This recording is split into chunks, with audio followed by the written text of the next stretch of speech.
The most powerful woman in Europe didn't die quietly. She fell suddenly, violently, in the heart of the Winter Palace, and within hours, the greatest scandal in royal history was born.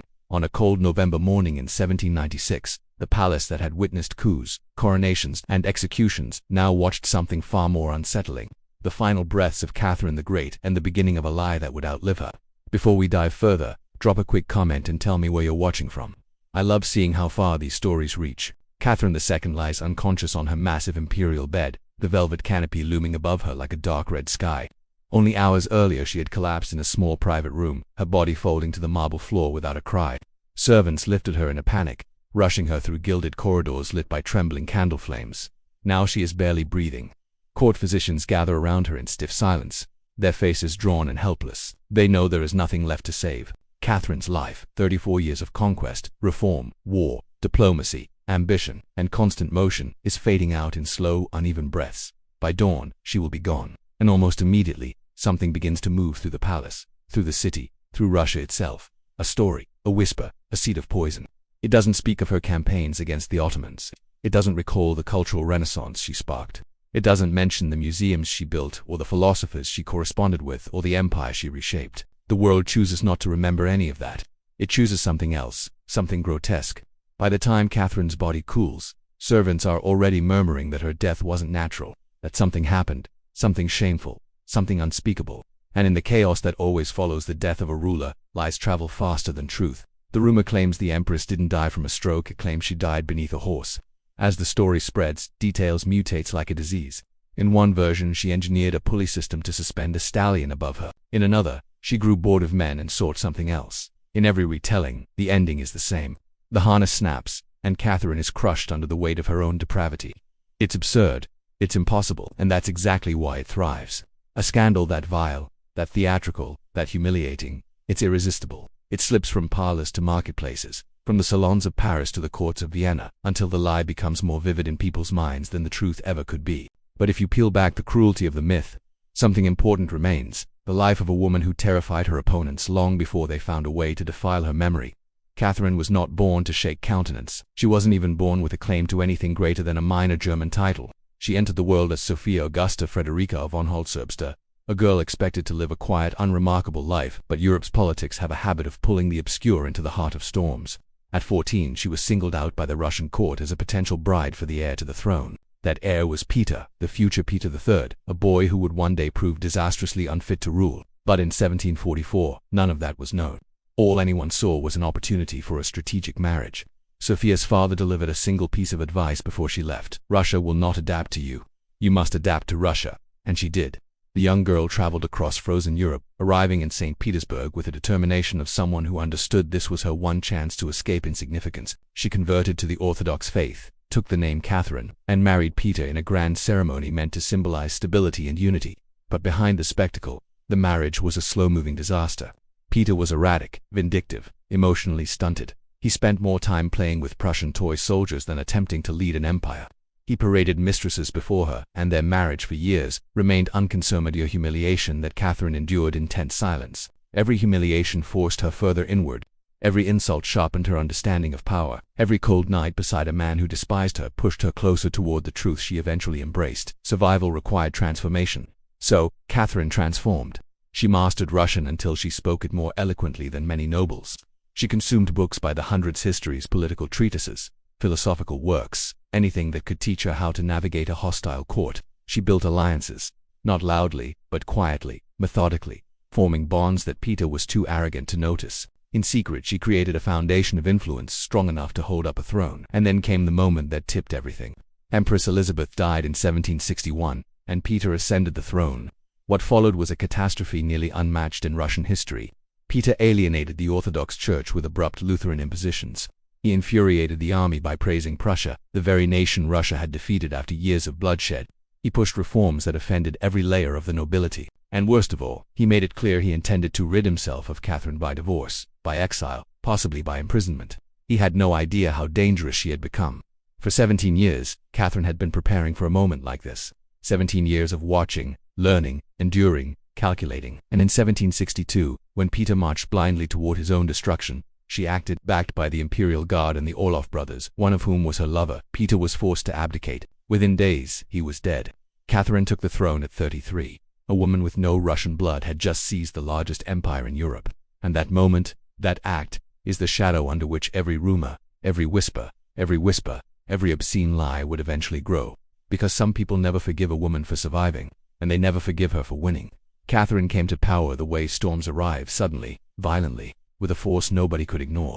Once she took the throne, there was no hesitation, no gentle transition, no pause for breath. She ruled immediately, decisively, as if she had been preparing her entire life for this single moment, because she had.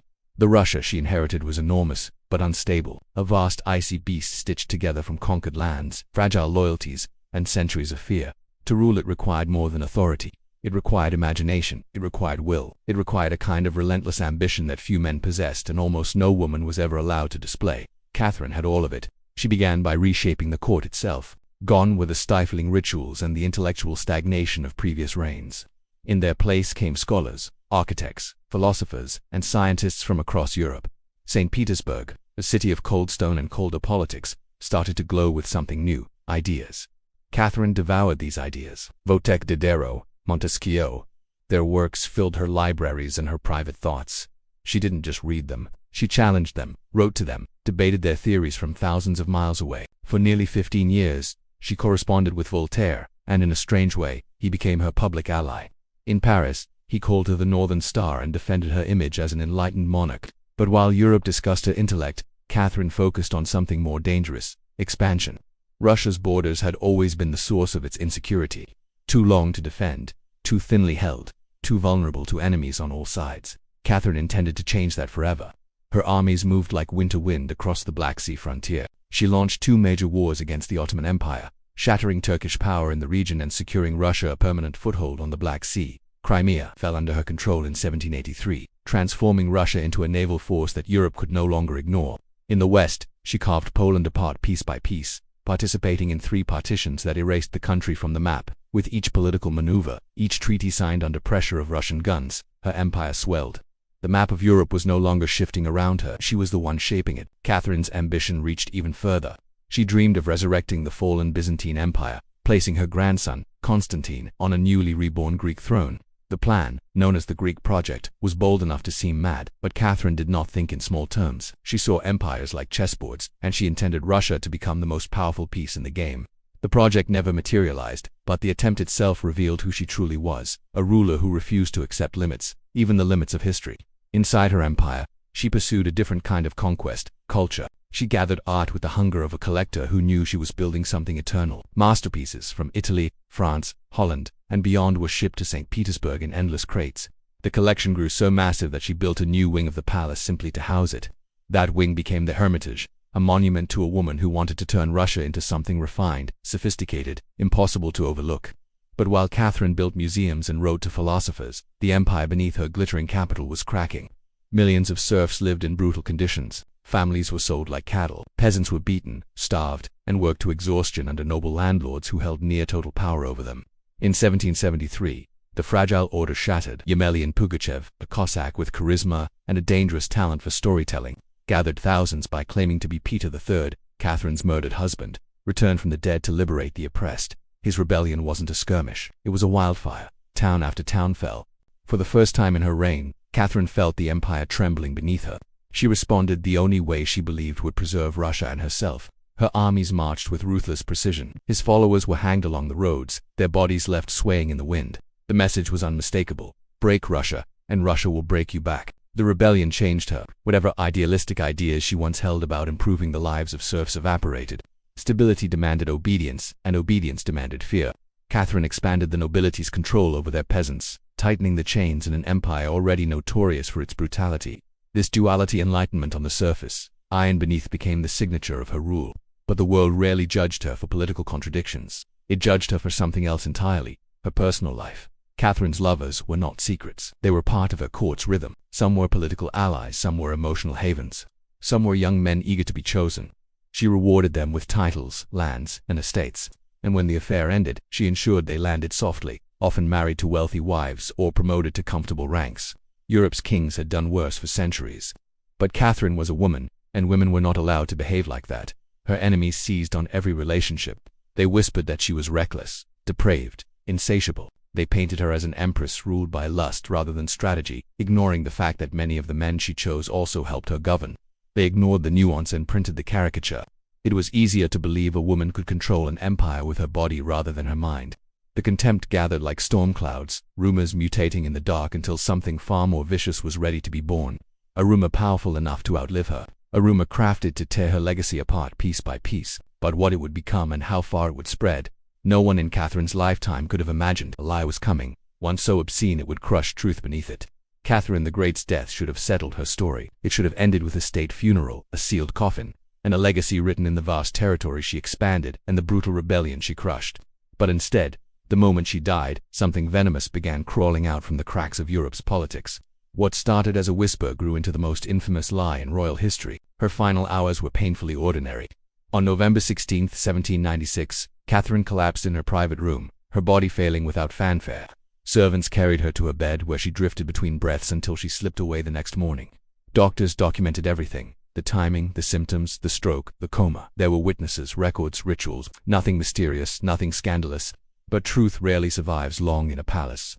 Her son Paul refused to defend her. Their relationship had always been strained, poisoned by suspicion, resentment, and the belief that Catherine had stolen both his father's crown and his father's life. Whether Paul truly thought she orchestrated Peter III's murder or simply needed someone to blame, he didn't try to protect her reputation. He didn't even try to stop what came next, and what came next was born in the salons of Europe, not in Russia. France, in the feverish chaos of revolution, hated Catherine for her hostility to their cause. Conservative monarchies resented her reforms and her dominance. Religious traditionalists detested her Enlightenment ideals, and countless defeated rivals, foreign diplomats, exiled nobles, failed conspirators, carried grudges sharp enough to cut. They couldn't challenge her armies anymore. They couldn't undo her victories, but they could do something far more devastating: destroy her legacy at first. The rumors were simple, the usual attacks aimed at powerful women. She was too fond of young men. She indulged herself. She behaved in ways no respectable woman should. But ordinary slander wasn't enough. Catherine was too vast a figure. To reduce her, the lie had to be grotesque enough to overshadow her entire life. And so, the final, monstrous rumor emerged, precise in its cruelty, perfect in its humiliation. It claimed she died while engaging in an act with a stallion, a pulley system, a suspended horse, a snapped